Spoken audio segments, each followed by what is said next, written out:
Salam pemirsa, jumpa lagi di channel Mata Ketiga. Hari ini kita akan kupas sejenak tentang fosil hidup makhluk purba ini. Sejenis makhluk berdarah biru dengan sejarah 480 juta tahun, lebih awal dari dinosaurus, 5 kali lolos dari 5 kepunahan massal, namun hampir mati di abad ke-21. Mengapa darah mereka berwarna biru? Dan seperti biasa, terhadap sesuatu yang asing dan baru ditemui serta tak bisa dijelaskan, orang-orang pun langsung mengaitkannya dengan alien. Alien, kata yang masih asing bagi kebanyakan orang, apalagi bagi warga Indonesia. Maka timbul pertanyaan mendasar, apakah alien itu? Kata alien berarti makhluk asing yang belum dikenal dan memiliki arti yang masih luas. Memang benar bahwa arti kata alien masih dapat dibilang sangatlah luas. Pengertian makhluk yang belum dikenal ini berarti makhluk apa saja dari manapun juga. Mulai dari sebesar virus tak dikenal sampai sebesar dinosaurus asalkan juga asing dan tak dikenal. Walau dinyatakan bahwa makhluk yang belum dikenal tersebut mempunyai wujud biologis ataupun tidak, termasuk jin atau dewa atau malaikat, ya sama saja. Bagi manusia, mereka bisa termasuk alien. Pada dunia ilmu pengetahuan atau sains termasuk para penganut ateis bahkan skeptis, mereka tak mengakui adanya makhluk transdimensional termasuk jin. Sedangkan para believers, pastinya mereka percaya akan keberadaan jin, dewa, iblis dan malaikat. Kini seiring canggihnya teknologi yang terkadang dapat memantau atau mendeteksi makhluk-makhluk astral, membuat dunia ilmu pengetahuan atau sains, termasuk para penganut ateis bahkan skeptis menjadi bingung. Apakah mereka itu? Akibat kebingungan mereka, apapun yang asing, mereka semua dimasukkan juga ke dalam jenis alien. Jadi singkatnya, arti kata alien itu sangat luas seperti contoh tersebut di atas. Ikan kelompok vertebrata ini baru muncul pada periode Ordovisium 400 juta tahun yang lalu, dan sebelum dinosaurus mendominasi dunia, kepiting tapal kuda Atlantik atau kepiting tapal kuda Amerika sudah lahir di lautan. Kawanan makhluk ini telah mengalami bencana bumi di masa lalu dan menyaksikan kepunahan massal banyak makhluk. Hewan ini dikenal juga dengan sebutan belangkas, sedangkan di Jawa, yang jantan disebut mimi, yang betina disebut mintuna. Meski demikian, makhluk ini masih mempertahankan bentuk asli dan primitifnya hingga hari ini. Dari sisi penampilan, kepiting tapal kuda berbentuk pipih dengan 2 mata bulat kecil dan ekor panjang seperti berudu atau kecebong pada cangkang kerasnya, dan tubuhnya juga tidak lunak. Tubuhnya diselimuti dengan cangkang yang halus berwarna abu-abu. Cangkang kepala berbentuk seperti tapal kuda. Jika dibalik, hewan ini memiliki kaki menyerupai kaki kepiting, tetapi capitnya kecil. Dengan 2 ciri-ciri itulah, hewan ini disebut kepiting tapal kuda. Sementara itu, gurita bahkan jauh lebih tua dari kepiting tapal kuda, berasal dari 500 juta tahun yang lalu. Dan darah biru di tubuh mereka kemungkinan besar adalah produk dari lingkungan unik di zaman purba itu. Berbeda dengan makhluk hidup lainnya yang umumnya berdarah merah, kepiting tapal kuda berdarah biru. Darahnya yang berwarna biru ini karena mengandung hemosianin, yaitu zat tembaga dalam protein. Sedangkan darah merah mengandung hemoglobin atau zat besi. Sebenarnya, ada fenomena seperti itu dalam kehidupan sehari-hari. Misalnya pisau dan pintu besi berkarat dan berubah warna menjadi merah. Sedangkan kolam renang berwarna biru karena ditambahkan larutan tembaga sulfat sebagai desinfektan. Fungsi hemoglobin dan hemosianin adalah untuk mengangkut oksigen ke seluruh tubuh, memberikan warna ke darah, mengangkut karbon dioksida kembali ke paru-paru, dan mempertahankan bentuk sel darah merah. Hanya saja efisiensi hemosianin mengangkut oksigen relatif lebih rendah daripada hemoglobin. Darah kepiting tapal kuda sangat bermanfaat bagi manusia, terutama untuk industri obat-obatan. Hewan ini diambil plasma darahnya yang disebut hemocyte lyset. Plasma darah ini digunakan untuk menguji produksi obat untuk memastikan bahwa obat itu bebas dari bakteri. Ditilik dari sudut pandang evolusi, organisme yang mengandung hemosianin adalah makhluk kelas rendah, sedangkan organisme yang mengandung hemoglobin jauh lebih sempurna secara evolusi. Dan ditilik dari masa kawanan kepiting tapal kuda yang dapat bertahan hidup dan lolos dari bencana di bumi dengan mengandalkan struktur tubuh mereka yang unik ini, membuktikan bahwa darah biru mereka memiliki keunggulan tertentu. Faktanya, para ilmuwan belakangan menemukan hal ini. Ahli zoologi Universitas Johns Hopkins Frederick Peng menemukan sejenis sel kekebalan khusus dalam darah kepiting tapal kuda, amebosit. Sel-sel ini sangat sensitif terhadap bakteri. Saat tubuh terluka, sel-sel ini akan segera melepaskan enzim yang dapat dengan cepat mengentalkan darah di sekitarnya, menahan bakteri di sel isolasi untuk mencegah infeksi bakteri yang lebih serius. Sifat ini ditemukan oleh Dr. Frederick Peng pada tahun 1956. Sejak itu, peneliti medis telah mempelajarinya untuk membantu menjaga obat suntik bebas dari patogen. Untuk memastikan keamanan vaksin atau obat suntik, teknisi memasukkan amebosit kepiting tapal kuda ke dalam sampel untuk menguji patogen.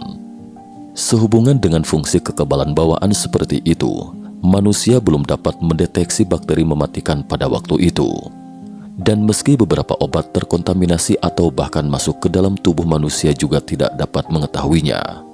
Infeksi bakteri ini seringkali menyebabkan respon pirogen, yaitu peningkatan suhu tubuh, demam, sakit kepala, mual dan gejala lainnya. Bahkan jika serius, dapat menyebabkan shock dan kematian. Oleh karena itu, ada kesulitan besar dalam diagnosis klinis dan pengobatan darah kepiting tapal kuda di era ketika belum digunakan secara medis. Angka kematian operasi juga tetap tinggi. Menurut karakteristik darah limulus atau kepiting tapal kuda ketika menghadapi koagulasi sel, para ilmuwan sepakat bahwa itu adalah reagen alami untuk mendeteksi endotoksin bakteri. Jadi, setelah dilakukan penelitian lebih lanjut, dihasilkan Lysulus amebosit lysat. Secara penggunaan, reagen ini menghemat waktu dan tenaga dan dapat dengan mudah mendeteksi endotoksin bakteri. Setelah diluncurkan, itu telah menjadi metode standar untuk mendeteksi endotoksin bakteri di bidang medis dan kesehatan dunia. Pada saat yang sama, juga berarti bahwa setiap tabung darah kita yang diambil di rumah sakit dan setiap suntikan vaksin dikawal oleh reagen limulus dan bahkan astronot NASA juga akan membawa reagen limulus untuk mendeteksi infeksi bakteri. Oleh karena itu, peran limulus dalam memastikan keamanan obat dan keamanan pangan itu tiada duanya. Mereka telah menyelamatkan nyawa manusia yang tak terhitung jumlahnya. Namun seiring dengan kelangkaan yang tak tergantikan, inilah yang membuat harga darah kepiting tapal kuda melambung hingga 60.000 US dollar per galon atau sekitar 858 juta rupiah per galon kurs sekarang. Namun harga yang harus dibayar adalah penurunan jumlah yang tajam menjadi alasan manusia untuk menangkap mereka. Tidak sulit untuk menangkap kepiting tapal kuda. Mereka biasanya hidup di perairan dangkal, yaitu kawasan paya-paya. Mereka mencari makan di malam hari, berupa cacing, kerang, dan alga. Bila musim kawin tiba, kepiting tapal kuda akan berbondong-bondong pergi ke pantai. Di sana hewan betina akan menggali lubang di pasir kemudian meletakkan telur dalam lubang itu. Dalam sekali musim kawin, jumlah telurnya antara 2.000 hingga 20.000 butir telur. Telur yang telah dibuahi kepiting jantan beberapa minggu kemudian akan menjadi larva. Ketika air pasang, larva tersebut akan terbawa air ke dalam lautan. Di laut itu, larva akan berkembang menjadi anakan kepiting tapal kuda. Meskipun mereka akan bersembunyi di air yang dalam untuk musim dingin sebelum April, mereka secara bertahap akan naik ke pantai untuk bertelur setelah air pasang pada bulan Juni. Di pantai Atlantik Amerika Serikat, perusahaan farmasi dapat dengan mudah menangkap puluhan ribu kepiting tapal kuda, kemudian mengangkutnya ke pabrik untuk diambil darahnya. Proses pengambilan darah ini sangat kejam. Seekor kepiting tapal kuda Amerika diikat dan diangkut ke jalur air yang mengalir. Ekor runcing dan capit mereka sama sekali tidak ada artinya di hadapan mesin. staf menusuki tubuh mereka dengan jarum baja untuk mengambil 30 hingga 50% dari total volume darah mereka sebelum mengangkutnya kembali ke laut. Setelah darah diambil, kemudian dilanjutkan dengan pengambilan darah berikutnya. Meskipun ditetapkan bahwa kepiting tapal kuda yang diambil darahnya harus dilepaskan kembali ke laut, namun sekitar 30% dari kepiting tapal kuda yang diambil darahnya akan mati dalam perjalanan. Setiap tahun, lebih dari 50.000 kepiting tapal kuda mati dalam donor darah mereka, dan mereka yang beruntung kembali ke laut juga sudah sekarat. Gerakan mereka menjadi lambat dan lemah. Dibandingkan dengan kawanan mereka yang belum diambil darahnya, kemungkinan kawin mereka menurun tajam dan jumlah telur jelas akan menurun tajam. Beberapa perusahaan yang tidak bermoral bahkan akan menguras setiap tetes darah kepiting tapal kuda dan menjual dagingnya ke restoran, dan cangkangnya dibuat menjadi kitin atau pupuk. Perburuan dan pemanfaatan dari pemusnahan ini telah menyebabkan jumlah kepiting tapal kuda menurun secara eksponensial dalam beberapa dekade terakhir dan akhirnya menjadi hewan kelas 2 yang dilindungi negara.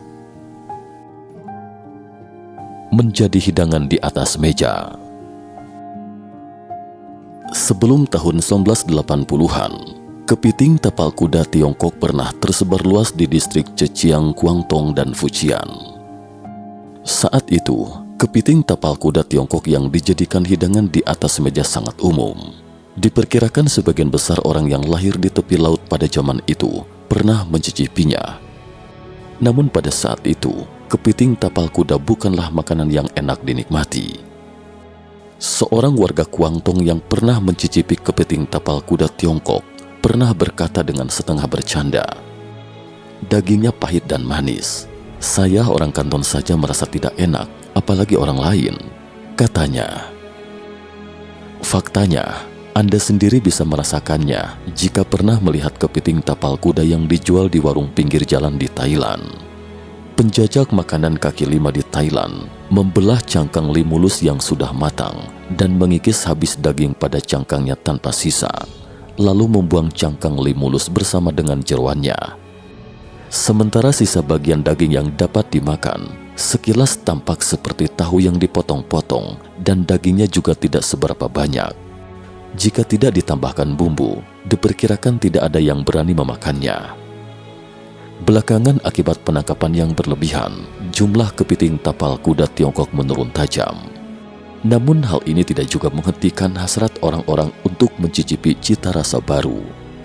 Karena nilai obat dari darah kepiting tapal kuda, banyak restoran mulai mempromosikan bahwa daging kepiting tapal kuda dapat membantu menurunkan demam dan bahkan punya khasiat untuk kejantanan di atas ranjang. Namun, kandungan tembaga yang tinggi dari darah kepiting tapal kuda hanya dapat digunakan untuk mendeteksi bakteri dan tidak dapat digunakan sebagai obat. Saat ion tembaga masuk ke organ hati, akan menyebabkan hepatitis dan nekrosis sel hati. Apalagi wanita hamil, jangan sampai terserap ion tembaga. Jika tidak, maka akan mempengaruhi perkembangan otak si bayi. Asal tahu saja, daging limulus tidak memiliki khasiat yang dipromosikan seperti itu. Sebaliknya justru karena mengandung purin dan sifat alerginya, sehingga rentan menyebabkan alergi dan memicu edema paru bahkan kematian. Pada Juni 2014 silam, Pasutri di Ninghai, Provinsi Zhejiang, Tiongkok, menderita neurotoksitas, yakni keracunan otak dan sistem saraf, karena mereka salah memakan kepiting tapal kuda bakau atau kepiting tapal kuda ekor bundar. Sebagai kepiting tapal kuda Tiongkok, sehingga mengakibatkan gagal napas akut, penurunan detak jantung secara tiba-tiba, dan gejala kegagalan organ lainnya. Para ahli mengatakan bahwa kepiting tapal kuda Tiongkok dan kepiting tapal kuda bakau sangat mirip dari sisi penampilan, tetapi kepiting tapal kuda bakau mengandung tetrodotoksin yang sangat beracun. Jika tidak segera diatasi secara medis setelah keracunan, mungkin akan menyebabkan kematian. Setelah menyaksikan contoh langsung ini, masih beranikah Anda mencicipi kepiting tapal kuda? Untungnya saat ini telah dikembangkan reagen sintetis. Bila tiba saatnya, Mungkin saat itulah kepiting tapal kuda bisa bebas sepenuhnya dari aksi penangkapan kawanan manusia-manusia liar yang tak pernah merasa puas. Seperti kata pepatah, selaksa makhluk saling melengkapi dan bergantung untuk bertahan hidup di alam semesta, dan manusia di bumi saling memberikan kebaikan untuk membuat dunia menjadi ada. Lindungi keanekaragaman hayati agar manusia tidak sendirian dalam langkahnya menuju masa depan. Cukup sekian dulu topik kita hari ini. Terima kasih atas perhatiannya.